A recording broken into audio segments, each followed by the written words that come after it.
आइए बढ़ते हैं आगे। अगली बड़ी खबर का रुख कर लेते हैं। दिल्ली के मुख्यमंत्री अरविंद केजरीवाल आबकारी नीति से जुड़े मनी लॉन्ड्रिंग केस में पूछताछ के लिए एक बार फिर से ईडी के सामने पेश नहीं हुए हैं। ईडी ने केजरीवाल को ये छठी बार समन भेजा था। हालांकि आम आदमी पार्टी ने इसे असंवैधानिक करार देते हुए कहा कि लगातार समन जारी करने की बजाय ईडी को अदालत के फैसले का इंतजार करना चाहिए, जिससे उचित कानूनी प्रक्रिया शुरू हो सके। वहीं इस बीच सीएम केजरीवाल के इस रवैये पर ईडी ने सवाल उठाए हैं। सूत्रों का यह कहना है कि सीएम केजरीवाल के 3 समन पर न आने के बाद आईपीसी की धारा 174 का मामला बनता था, जिसे लेकर ईडी ने स्पेशल कोर्ट में शिकायत दर्ज कराई थी, अब जिस पर कोर्ट ने संज्ञान लिया था। ईडी सूत्रों की माने तो कोर्ट में मामला ईडी द्वारा जारी समन की वैधता को लेकर नहीं है, बल्कि समन की जानबूझकर अवहेलना को लेकर है, जो कि एक अपराध है। जी मीडिया संवाददाता बलराम पांडे हमारे साथ है। बलराम, एक बार फिर से केजरीवाल पेश नहीं हुए ईडी के नोटिस के बाद। फिलहाल क्या उनकी मुश्किलें बढ़ सकती हैं या इस पूरे मामले में ईडी क्या करेगी?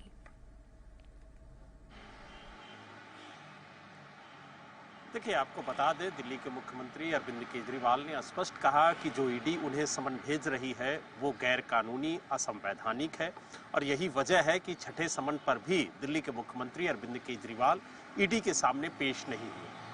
मुख्यमंत्री ने कहा कि ईडी खुद कोर्ट गई है और कोर्ट जाने के बाद अब कोर्ट के फैसले का इंतजार करना चाहिए। बार बार समन भेज करके वो सिर्फ ये साबित करना चाहती है कि वो किसी न किसी तरह से दिल्ली के मुख्यमंत्री अरविंद केजरीवाल को गिरफ्तार करना चाहती है और यही वजह है कि बार बार आप देखिए, आम आदमी पार्टी ये सवाल खड़े करती है कि ईडी का मकसद पूछताछ करना नहीं है, बल्कि दिल्ली के मुख्यमंत्री अरविंद केजरीवाल को गिरफ्तार कर दिल्ली की सरकार को गिराना मकसद है। और यही वजह है कि आपने देखा होगा कि जब बजट सत्र चल रहा था तो उस दौरान दिल्ली के मुख्यमंत्री अरविंद केजरीवाल ने विश्वास मत प्रस्ताव सदन के पटल पर रखा था और उस दौरान उन्होंने कहा था कि किस तरीके से उनके विधायकों को खरीदने की कोशिश की जा रही है। ईडी के समन बार बार भेज करके कहीं ना कहीं ये दिखाने की कोशिश हो रही है कि उन्हें जो आगामी लोकसभा चुनाव है उसमें चुनाव प्रचार से रोकने की कोशिश की जा रही है। हालांकि आज एक बार फिर उन्होंने ईडी के समन को असंवैधानिक और गैर कानूनी करार दिया और आज भी वो ईडी के सामने पेश नहीं हुए। हालांकि कोर्ट ने उन्हें 16 मार्च का वक्त दिया है।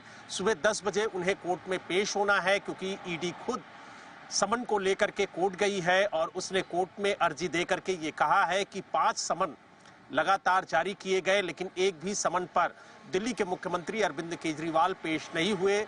ईडी के सवालों का जवाब उन्होंने नहीं दिया।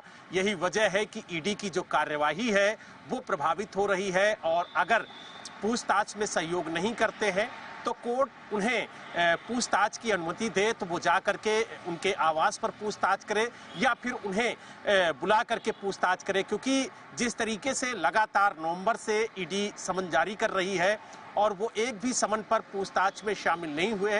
हालांकि अब देखने वाली बात ये होगी कि 16 मार्च का वक्त कोर्ट ने दिया है उन्हें फिजिकली पेश होने के लिए। सुबह 10 बजे दिल्ली के मुख्यमंत्री अरविंद केजरीवाल कोर्ट के सामने पेश होंगे और देखने वाली बात ये होगी कि किस तरीके से वो अपना पक्ष रखते हैं, क्योंकि उन्हें कोर्ट के सामने बताना होगा कि किस तरीके से जो ईडी का समन है वो गैर कानूनी है और अभी तक वो ईडी के सामने क्यों नहीं पेश हुए, इसकी भी वजह उन्हें बतानी होगी। लगभग 1 महीने के बाद, जैसा बलराम आप कह रहे हैं, 16 मार्च को ईडी ये कोर्ट के सामने, माफ कीजिए, अरविंद केजरीवाल को पेश होने के लिए कहा गया है। यहाँ पर देखना जरूरी होगा कि आखिरकार यहाँ पर क्या एक बार फिर से अरविंद केजरीवाल